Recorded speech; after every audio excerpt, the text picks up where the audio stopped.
नमस्कार। आप देख रहे हैं special coverage news Shiv Kumar Mishra official. मैं हूं शिव कुमार, मेरे साथ हैं संजय सर। स्वागत और अभिनंदन।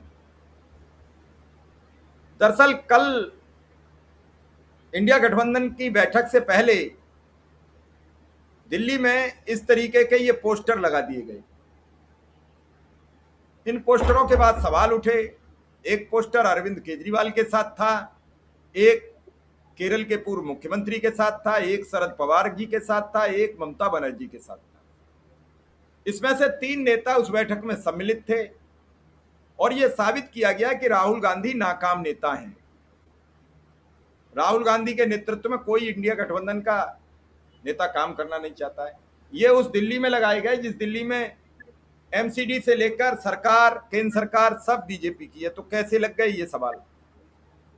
अब इसी की एवज में भारतीय जनता पार्टी ने जो पोस्टर लगाए उसकी एवज में हमें तो यही पता लग रहा है कांग्रेस ने लगाए हैं, लेकिन 6 पोस्टर, उनने 4, इनने 6 जारी कर दिए। और 6 जारी करने के बाद घमासान मच गया है और इन 6 पोस्टरों से एक बड़ा संग्राम खड़ा हो गया। मैं एक एक कर पोस्टर आपके समक्ष दिखाता जा रहा हूं, फिर संजय सर से सवाल करूंगा। मोदी ने आंध्र प्रदेश के साथ धोखा किया। चंद्रबाबू नायडू, टीडीपी, एनडीए वाले आपस में लड़ते रहे, वो साथ क्या लड़ेंगे। नंबर 2, पहला नंबर था, ये नंबर 2 है। देश मोदी जैसे एक विभाजनकारी नेता को स्वीकार नहीं करेगा, नीतीश कुमार, जनता दल यूनाइटेड। एनडीए वाले आपस में लड़ते रहे, साथ में क्या लड़ेंगे। नंबर 3, किसान विरोधी बीजेपी सरकार को उखाड़ फेंको, जयंत चौधरी, आरएलडी। एनडीए वाले आपस में लड़ते रहे, वो साथ क्या लड़ेंगे। नंबर 4, मोदी धर्म और आतंकवाद के नाम पर लोगों की भावनाओं से खेल रहे हैं, HD Kumaraswamy, JDS. Number 5, Ajit Pawar ji हैं जो अब इस दुनिया में नहीं रहे। बेरोजगारी, किसानों की समस्याएं और जनता के मुद्दों पर बीजेपी ध्यान नहीं दे रही है। नंबर 6, रामविलास पासवान जी। मोदी की बिहार यात्रा सांप्रदायिक तनाव पैदा करने की कोशिश थी। अब इन पोस्टरों के बाद घमासान मचना तय था। संजय सर, क्या है पूरा मामला, जरा दर्शकों को विस्तार से समझाइए। बहुत दिलचस्प है। मोदी जी जो है इंडिया गठबंधन के नाम से ही डरते हैं। मतलब राहुल गांधी के नाम से तो डरते, घबराते, परेशान होते ही हैं। इंडिया गठबंधन के नाम से ही परेशान होते हैं। और जब इंडिया गठबंधन बना था तब भी उन्होंने भारत का नाम, भारत, इंडिया, माने अंग्रेजी में इंडिया कहा जाता है, हिंदी में भारत कहा जाता है। गवर्नमेंट ऑफ इंडिया, भारत सरकार, सब जगह है। अब जमाने से चला आ रहा है। गवर्नमेंट ऑफ इंडिया, भारत सरकार। अंग्रेजी में लिखेंगे तो गवर्नमेंट ऑफ इंडिया लिखेंगे, हिंदी में लिखेंगे तो भारत सरकार लिखेंगे। जमाने चला। उस समय जब ये इंडिया गठबंधन बना था तो मोदी जी ने उस समय भारत कहना शुरू किया था। और तभी उस समय नोटिस किया लोगों ने कि मोदी जी ने अचानक बिना किसी बात के बदल दिया और जहां इंडिया लिखा होना चाहिए था वहां भारत लिखा होता था। और तब उस समय कहा हुआ गया, फिर बात आई गई, हो गई, फिर भूल। लेकिन मोदी जी जो है लगातार इंडिया गठबंधन को इंडी गठबंधन बोलते हैं। और तमाम गोदी चैनल, गोदी अखबार जो हैं वो इंडिया को INDIA ... भी लिखते हैं। माने पूरा इंडिया भी नहीं लिखते हैं। और हिंदी वाले अखबार भी अंग्रेजी में लिखते हैं INDIA ... ताकि इंडिया नाम का फायदा इंडी गठबंधन को ना मिले। जबकि मोदी जी यही काम खुद करते रहे हैं। उन्होंने पीएम केयर से लेके ना जाने क्या क्या बनाया।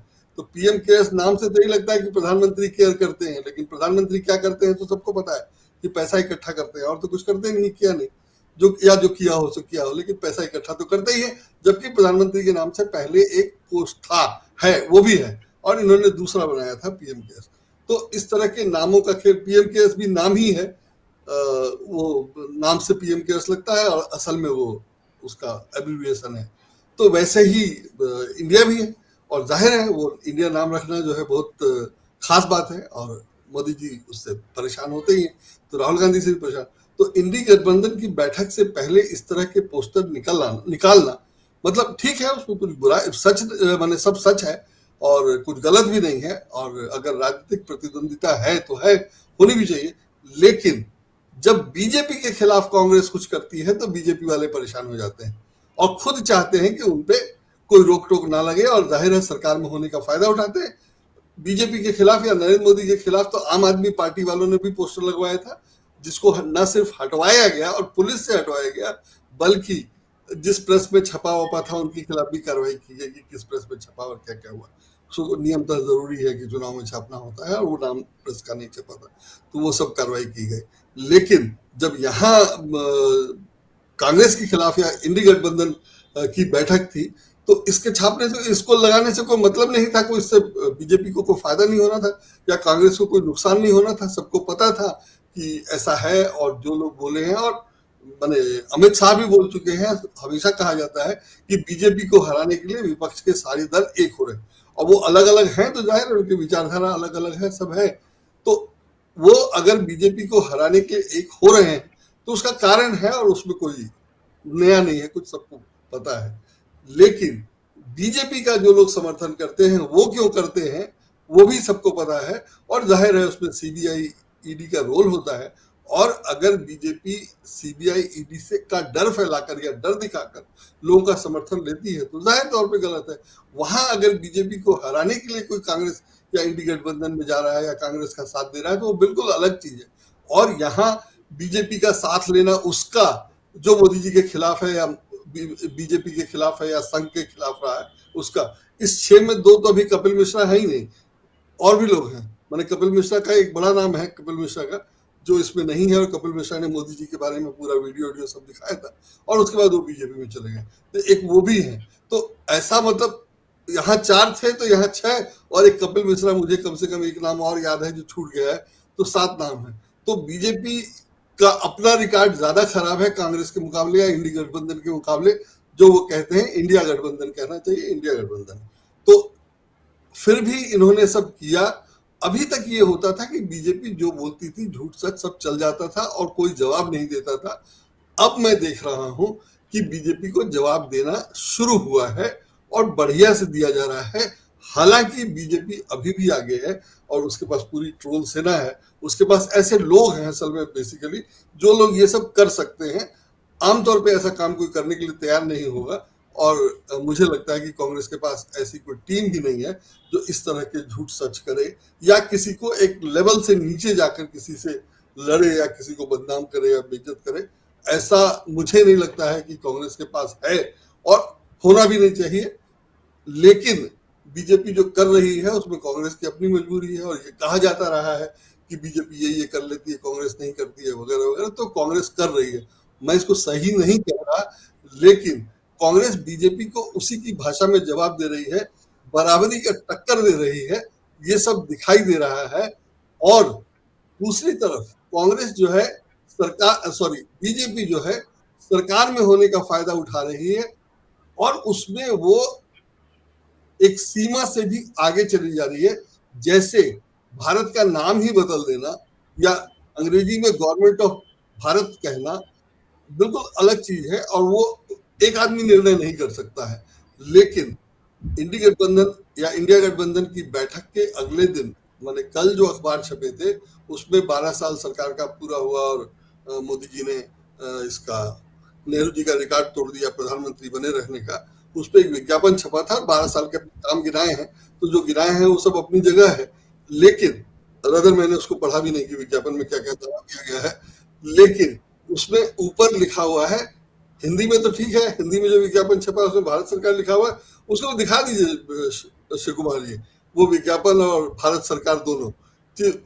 हिंदी में लिखा हुआ है भारत सरकार, और हमने आपको इंग्लिश वाला भेजा है, ये देखिए इसमें सबसे ऊपर जो लिखा हुआ है वो गवर्नमेंट ऑफ भारत लिखा है। इसका मैंने आपको छोटा भी भेजा है, एनलार्ज भी भेजा है, गवर्नमेंट ऑफ भारत, उसको भी दिखा दीजिए जो घेरा, हाँ ये गवर्नमेंट ऑफ भारत।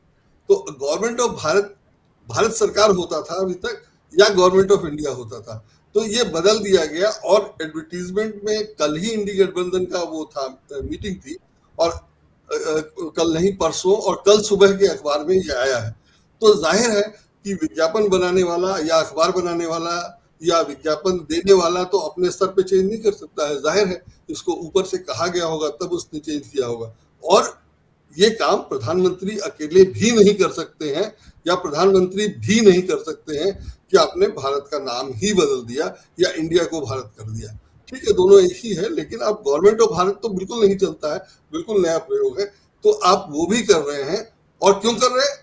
ऐसा नहीं है कि सब जगह करते रहे हैं। और 2 दिन पहले के विज्ञापनों में, और सब जगह नहीं है, 2 दिन पहले के विज्ञापनों में इंडिया लिखा है, वो भी मैंने देख लिया, और वो सब भी विज्ञापन है।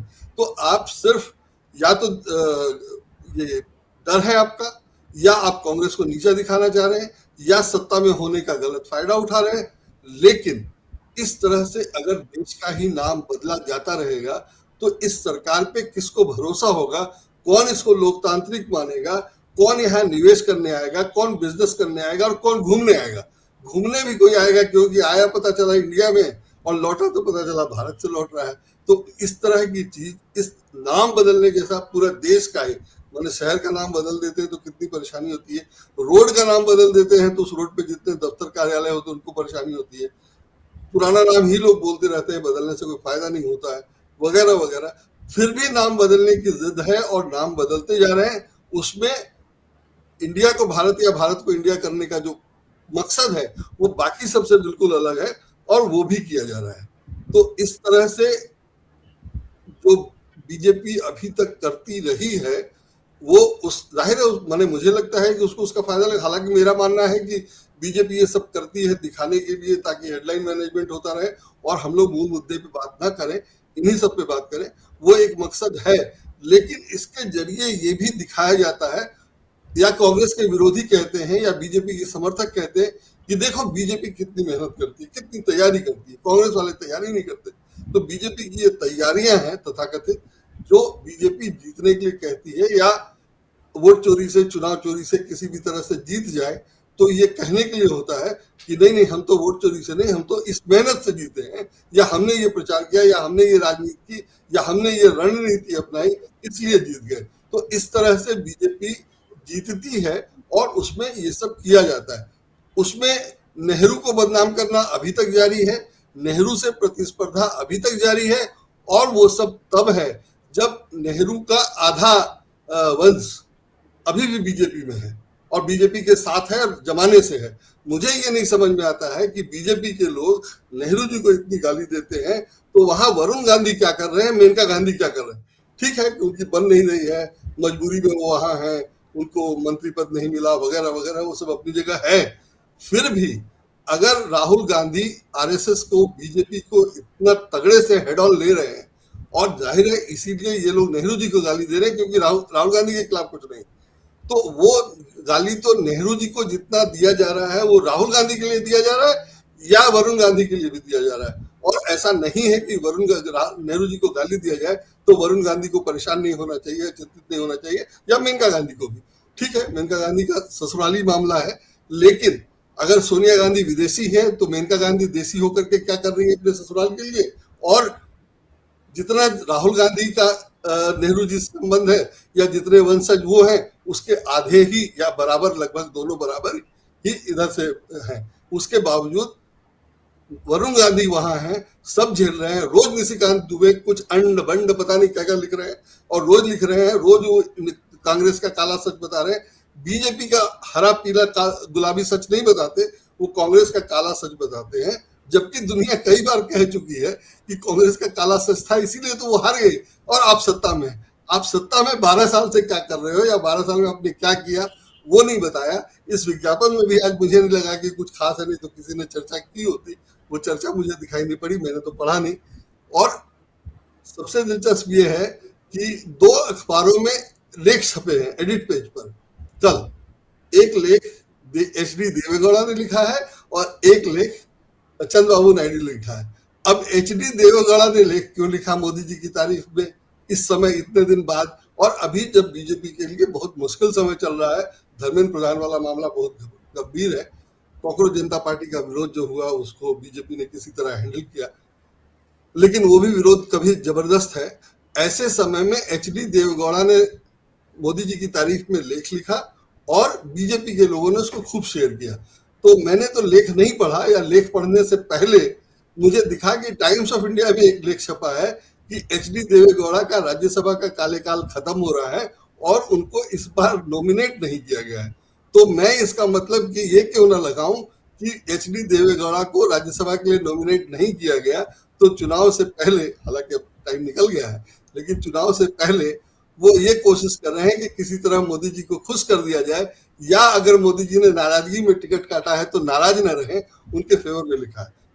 मैं नहीं कह सकता कि वो इसीलिए लिखा है, या कोई नहीं कह सकता, उसको साबित नहीं किया जा सकता, लेकिन एच डी देवेगौड़ा ने अगर अभी तक नहीं लिखा था तो अब क्यों लिखा, और अब लिखा तो इतने खराब समय में जब बीजेपी मुश्किल में है, तो जाहिर है उसकी मदद के लिए लिखा। और ऐसे ही एक लेख चंद्रबाबू नायडू का भी है।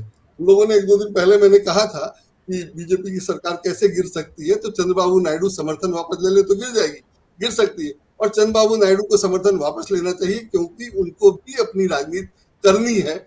मोदी जी सत्ता में है, नहीं है, रहेंगे, नहीं रहेंगे, उसके बाद भी चंद्रबाबू नायडू को राजनीति करनी है, उनकी पार्टी को भी राजनीति करनी है। तो अगर वो बीजेपी को इस हालत में भी समर्थन करते रहेंगे तो चंद्रबाबू नायडू को आगे दिक्कत हो सकती है। इसलिए वो अपनी राजनीति के लिए समर्थन वापस ले सकते हैं, और पहले तो खिलाफ थे ही, और जो आज अभी जो दिखाया पोस्टर उसमें उनका है ये कि विरोध में बोलते ही रहे। तो मुझे उम्मीद थी कि वो वापस लेंगे, और जाहिर है कि वो ईडी सीबीआई के डर से इनका समर्थन कर रहे हैं, इसकी भी पूरी संभावना है। तो सबके बाद वो जब अगर उनको लगेगा कि बीजेपी कमजोर हो रही है तो वो समर्थन वापस ले सकते हैं। लेकिन बीजेपी कमजोर नहीं हो रही है, क्योंकि उसने तो अब तृणमूल को मिला लिया, या तृणमूल को मिलाने की कोशिश कर रही है। तो जब बीजेपी कमजोर नहीं हो रही है तो चंद्रबाबू नायडू को अपनी सफाई तो देनी ही पड़ेगी कि वो बीजेपी के साथ क्यों है, या समर्थन वापस क्यों नहीं ले रहे। तो उन्होंने भी एक आर्टिकल लिखा है जिसको स्मृति ईरानी ने शेयर किया है कि मोदी जी की तारीफ में चंद्रबाबू नायडू ने ये लिखा, और मोदी जी महान है, भगवान है, वगैरह वगैरह, जैसे बीजेपी की तारीफ की जाती है, बीजेपी वाले लोग करते हैं, वो सब किया जाता है। तो कुल मिलाकर के मोदी जी मुश्किल में है, और संकट में है, काफी संकट दिखाई दे रहा है, और ये वाला जवाब देने लायक नहीं है, बचाव करने लायक नहीं है, इसको कोई बचाव नहीं कर पा रहा है। हालांकि लोग फिर भी कर रहे हैं। उसके ऐसे समय में जो कोई तारीफ करने वाला ढूंढ ढूंढ कर निकाल रहे हैं ये लोग, वो भी खास बात है।